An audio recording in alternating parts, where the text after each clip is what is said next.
4 கோடி ரூபாய் பறிமுதல் செய்யப்பட்ட வழக்கில் பாஜக மாநில பொருளாளர் சேகருக்கு சம்மன் அனுப்பியிருக்கிறது சிபிசிஐடி போலீசார். இது பற்றிய தகவல்களோடு எமது செய்தியாளர் செந்தில் இணைகிறார். செந்தில், பாஜக மாநில பொருளாளர் சேகருக்கு இன்று இந்த வழக்கு தொடர்பாக சிபிசிஐடி சம்மன் அனுப்பியிருக்கிறாங்க. இதுவரை யாரிடமெல்லாம் விசாரணை நடைபெற்று வருகிறது? விவரங்கள் என்ன? தாம்பரம் ரயில் நிலையத்தில் 4 கோடி ரூபாய் பணம் பறிமுதல் செய்யப்பட்ட விவகாரத்தில் தமிழ்நாடு பாஜக மாநில பொருளாளர் சேகருக்கு இன்று சம்மன் அனுப்பப்படும் என சிபிசிஐடி போலீசார் தெரிவித்திருக்கிறார்கள்.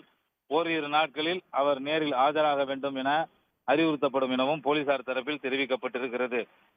நெல்லை பாஜக வேட்பாளருக்கு சொந்தமான பணம் என கூறப்படும் 4 கோடி ரூபாய் கடந்த மார்ச் 26ஆம் தேதி நெல்லை எக்ஸ்பிரஸ் ரயிலில் தாம்பரம் ரயில் நிலையத்தில் பறிமுதல் செய்யப்பட்டது. இது தொடர்பாக நயினார் நாகேந்திரனின் ஓட்டலில் பணிபுரியக்கூடிய சதீஷ், அவரது சகோதரர் நவீன் மற்றும் ஸ்ரீவைகுண்டத்தைச் சேர்ந்த ஓட்டுநர் பெருமாள் ஆகிய 3 பேரை போலீசார் கைது செய்து நீதிமன்றத்தில் ஆஜர்படுத்தினர். பின்னர் இந்த வழக்கானது சிபிசிஐடி வசம் ஒப்படைக்கப்பட்டது.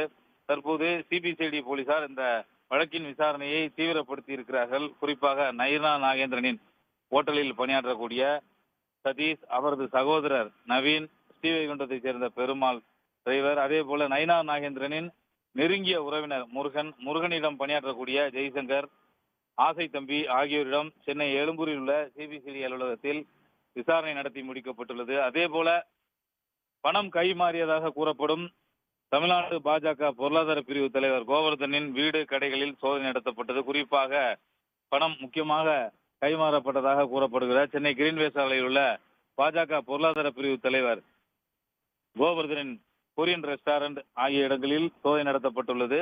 அங்கிருந்த பணியாளர் விக்னேஷ் என்பவரிடமும் விசாரணை நடத்தி முடிக்கப்பட்டிருக்கிறது. இதன் தொடர்ச்சியாக பாஜக மாநில பொருளாளர் சேகருக்கும் சம்மன் அனுப்பி விசாரணை நடத்தப்படும் என கடந்த வாரமே போலீசார் தெரிவித்திருந்தனர்.